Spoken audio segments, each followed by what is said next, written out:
Welcome to Good Morning DRC TV, where we bring you information about what is happening in the nations of Africa. We love to talk about our continent and anything that we can do to boost, to give you information and to let you know what is happening, especially for those of you who are in the diaspora, wherever you may be in the world. You may be in Africa itself, you may be in Asia, America, Europe, wherever you might be. We just want to bring you this information.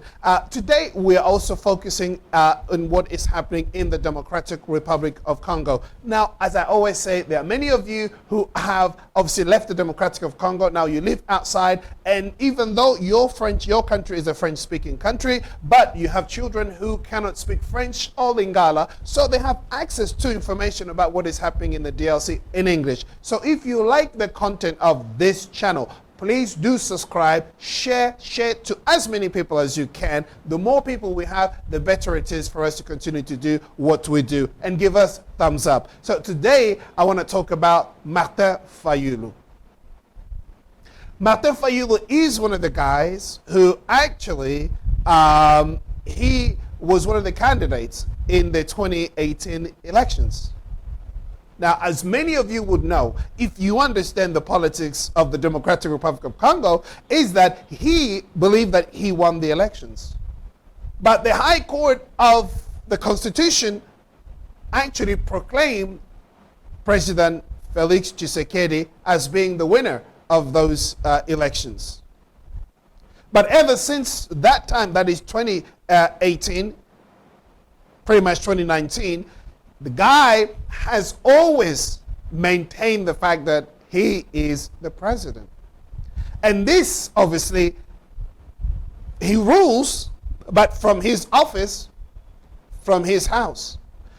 And his political party, they are always claiming, and they're still fighting to this point, to this very day, that he won the election, even though President Tshisekedi has almost run his first mandate, which is coming to an end in December, right here, in about 2 or 3 months' time. But he had his address to the nation yesterday.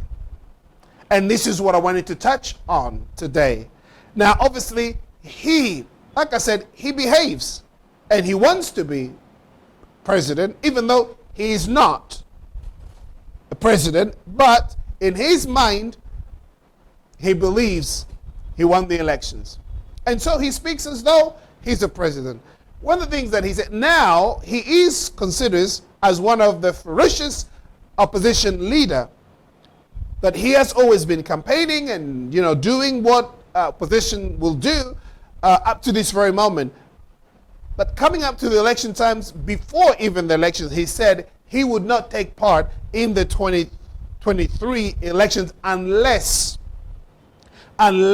certain things were changed according to his demand. One of the things that he asked for, he says, the CENI, which is the organization that normally would run and prepare, and if you like, the responsible for the elections in this country. He didn't like the president of that organization, so he requested that he be changed. The second thing he wanted is that the auditing of all the voters, that he had to go through them and by an independent organization. That hasn't changed. And there are a number of things that he asked for which hasn't changed, which led him to actually say that he would not be participating. He would not be putting himself up as a candidate for the 23 elections. But yesterday, obviously, he gave his address to the nations, and he wanted, obviously, to talk about what recently happened in the eastern part of Congo, and just basically to talk about the current situation, which he abhors and obviously does not like. Now, politics, the way it stands is you will pick up, you don't normally focus on the good things, you focus on the bad things. And in this case, he wanted to address and talk about what happened in the eastern part of Congo. He said he doesn't like it, the fact that people were killed, and he accuses, obviously, the current president, Fayulu, that he's the one who is behind so many of the ills of this country. Whether that's true or not, that's for you to make that judgment. But he came out and he said, yes, this was done wrong, the killing of the people in eastern part of Congo. Yes, it is terrible situation. To lose lives the way we did in Goma, it's very, very dangerous. It's very, very bad. But what were they standing for? Why was that manifestation there in the first place? Because they were asking for the United Nations, if you like, mission in the DRC to end, and so that we can get rid of the United Nations personnel here, because for the past 20 years they've been here, all they've done is do the contrary of what they're supposed to do, and so they've had enough of them and they wanted them to leave. Just to add on that President Felix has accelerated the push for the United Nations to leave the Democratic Republic of Congo. He said, look, you've been here long enough and people are still dying and people are losing their life, dispersed all over the place, and you're doing nothing. All you do is basically protect your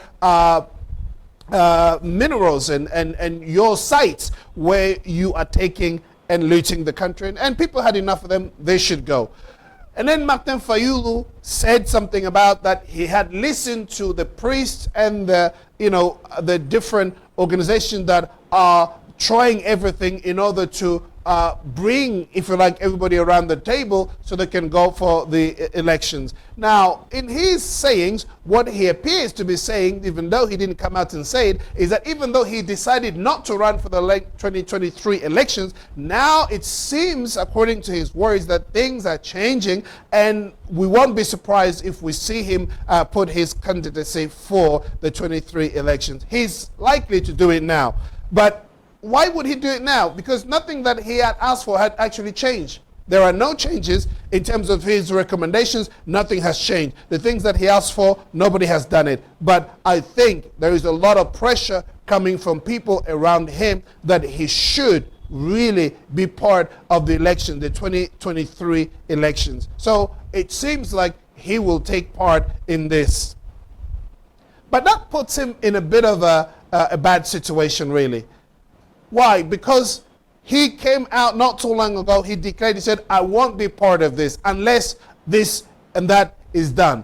And many of his, if you like, party members, or those who wanted to align themselves and put their candidacy for members of parliament, he said to them, don't go. And many of them didn't go, even though some people still rebelled and they aligned or actually got into different political parties and therefore had their name down, but the majority of them didn't go. So now what would happen if he was to go and put his candidacy and then his people didn't do that? I mean, that's really confusing. I mean, how would that work out? And this is a big question that he has to answer himself. But I think it's just basically, it doesn't look good for him, and it's not sending the right message for the people that are actually, looking up to him, those who are, looking up to his leadership. So this is one of the things that, I wanted to let you know, that Martin Fayulu, as it stands right now, he is positioning himself in the space to say that, look, okay,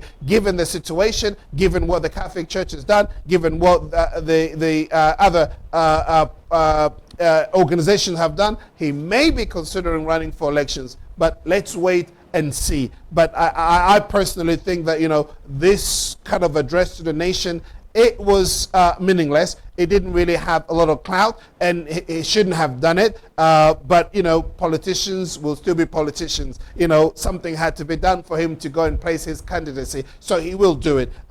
We shall wait and see the outcome. But I will bring you this information as it unfolds and as it develops right here in the Democratic Republic of Congo. Now, if you do like our content, please do subscribe, give us thumbs up, and share with others so we can have a lot of you watching. And this will help us to do what we want to do here. So if you have any questions whatsoever, please do send us, but stay in touch until the next video. Take care of yourselves. Bye-bye now.